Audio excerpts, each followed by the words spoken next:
So hello everyone, मैं आज आपको बताऊंगा कि एसएससी एमटीएस 2025 में अभी एग्ज़ाम नहीं हुआ है, पर आपका फरवरी में 8 से 12 तारीख के बीच में आपका हो जाए एग्ज़ाम हो जाएगा। तो उसमें आपको इंग्लिश में 25 आउट ऑफ 25 कैसे स्कोर करें, क्योंकि मैक्सिमम लोग क्योंकि अगर आप इंग्लिश में 25 आउट ऑफ 25 स्कोर कर लेते हैं तो आपको सेशन का चांसेस आप बहुत ज़्यादा बढ़ जाता है। तो इंग्लिश का बात करते हैं तो उसमें 4 सेशन होता है: vocab, grammar, combination, phrasal verb. Vocab में आता है इडियम्स, OWS, सैनो और आपका स्पेलिंग्स। इडियम्स और OWS। इडियम्स का बात करते हैं तो देखिए, अगर आपको पहले से अगर वोकैब पढ़ रखा है, ब्लैक बुक को पहले से पढ़ रखा है पूरा, एकदम एकदम पूरा इडियम्स का एकदम पूरा क्वेश्चंस तो आप हुआ है, तो आप जो पियाकू है उसमें दिया हुआ है वो पियाकू पढ़ के जाइए, आपका उसमें हो जाएगा। पियाकू से बाहर नहीं क्वेश्चन पूछता है एसएससी। और OWS में भी दोस्तों आप पियाकू पढ़ के जाइए, पियाकू से आपका हो जाएगा।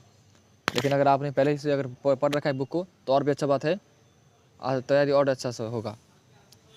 साइनो एंटो का दोस्तों बात करते हैं तो उसमें साइनो एंटो में दोस्तों आप स्किप नहीं कर सकते। साइनो एंटो को जो दिया हुआ है 1500 या फिर 2000, आपको 2000 ही पढ़ना पड़ेगा। उसमें आप एक भी क्वेश्चन नहीं छूटना चाहिए दोस्तों, क्योंकि अगर आपने एक भी क्वेश्चन छोड़ा तो आपका प्रॉब्लम हो सकता है। और साइनो एंटो को कैसे पढ़ना है, साइनो एंटो को जैसे साइनो दिया हुआ है उसमें हिंदी की मीनिंग है, उसके बाद में उसका एंटोस है।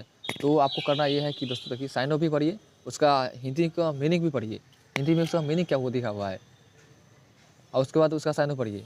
इतना करेंगे तो आपका हो जाएगा, उसमें आपको साइनो में दिक्कत नहीं होगा। लेकिन अगर आप सोचेंगे कि नहीं साइनो पढ़ लिया, हिंदी का मीनिंग स्किप कर दिए और उसका साइनो अगर पढ़ लिए, मीनिंग पढ़ लिए ओनली, तो होगा ये कि अभी तो आप पढ़ लेंगे, लेकिन जो एग्ज़ाम में जब बैठेंगे उसमें वहाँ से घुमा के क्वेश्चन पूछेगा, आपका वहाँ पे गलती हो जाएगा। या फिर वही क्वेश्चन अगर आपका एंटो में आ गया तो आपने तो साइनो का साइनो पढ़ रखा है, एंटो पढ़ नहीं रखा है, तो वहाँ पे आपका गलती हो जाएगा, गलती हो जाने का चांस ज़्यादा होता है। इसलिए मैं आपको यही सलाह दूंगा कि साइनो एंटो दोस्तों आप अच्छा से करके जाइए, उसका हिंदी मीनिंग आराम से पढ़ के जाइए। हिंदी का मीनिंग ही नहीं जानेंगे तो उसका आपको आंसर कैसे करेंगे। और हिंदी का मीनिंग भी कर लेंगे तो ये होगा कि अगर क्वेश्चन घुमा के पीछे का, फिर आपको उसका इस क्वेश्चन का आपको मतलब पता होगा, तो आप आराम से कर के आ सकते हैं। अब बात करते हैं स्पेलिंग का। दोस्तों स्पेलिंग के बारे में मैं ज़्यादा कुछ नहीं बताऊंगा। स्पेलिंग का आप ब्लैक बुक में जो दिया हुआ है पियाकू से आराम से कर लीजिए। जितना ब्लैक बुक में पियाकू स्पेलिंग का आ चुका है रिसेंट एग्जाम में, उतना आप कर लीजिए और अच्छा से कर लीजिए। ये नहीं होगा कि कर लिए उसके बाद छोड़ दिए, नहीं, एकदम ये क्वेश्चंस को अच्छा से बार प्रैक्टिस करिए। आपका एक भी क्वेश्चन एकदम हाथ पे होना चाहिए, तभी आप एसएससी एमटीएस 2025 में सिलेक्शन ले पाएंगे। तो रिसेंट एग्जाम में जो एसएससी पूछ चुका है क्वेश्चन, सीजीएल हो, सीएसएस हो या फिर स्टेनोग्राफ सेशन फेस, उस एग्जाम में जो क्वेश्चन स्पेलिंग्स आ चुका है आप उतना कर लीजिए। उतना कर लेंगे आपका सेशन 100% पक्का है।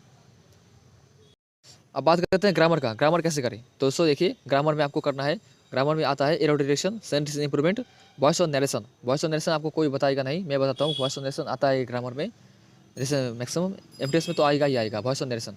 ये दो टॉपिक को आप स्किप मत कीजिएगा, नहीं तो आपका गवर्नमेंट एग्जाम स्किप हो जाएगा।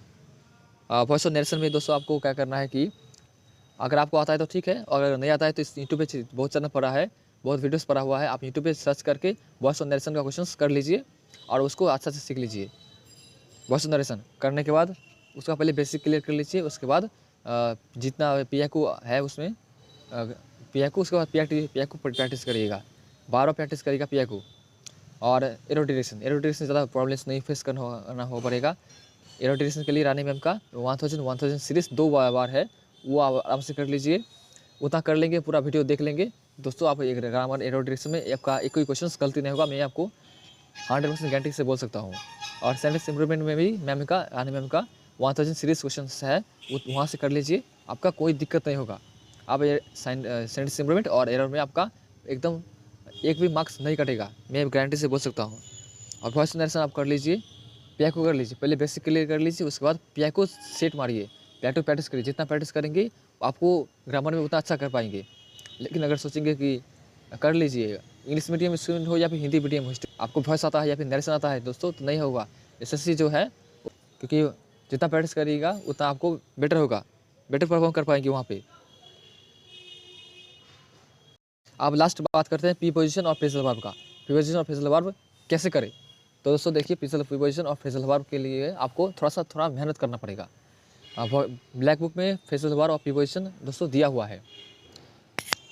800 क्वेश्चन है, 1000 फ्रेजल प्रीपोजिशन का क्वेश्चन है, सॉरी 1000 फ्रेजल वर्ब है और 800 प्रीपोजिशन है। तो दोस्तों देखिए, अगर आपके पास समय है तो पूरा एकदम रट लीजिए, पूरा एकदम रट लीजिए फ्रेजल वर्ब और प्रीपोजिशन को, आपका उसमें से हो जाएगा। वहाँ से प्रैक्टिस, वहाँ से एकदम फ्रेजल वर्ब का मतलब पता होना चाहिए दोस्तों। फ्रेजल वर्ब वहाँ से आप अच्छा से रट लीजिए, आपका हो जाएगा। उसके बाद प्रैक्टिस करिएगा। तो दोस्तों इतना करके जाइए, आपका सेशन हो जाएगा, दिक्कत नहीं होगा। मैंने जो टॉपिक्स बोला है उस टॉपिक को अच्छा से करके जाइए। मैक्सिमम मैं बता देता हूँ कि इम्पोर्टेंट टॉपिक्स कौन कौन सा है। फ्रेजल वर्ब्स, प्रीपोजिशंस और नरेशन और वॉइस, ये बहुत इंपॉर्टेंट टॉपिक्स है, खास करके एसएससी इंग्लिश में। और वीडियो कैसा लगे आप कमेंट में जनाइए, और अगर वीडियो पसंद आए तो लाइक और चैनल को सब्सक्राइब कर दीजिएगा। मिलते हैं अगले वीडियो में। थैंक यू दोस्तों।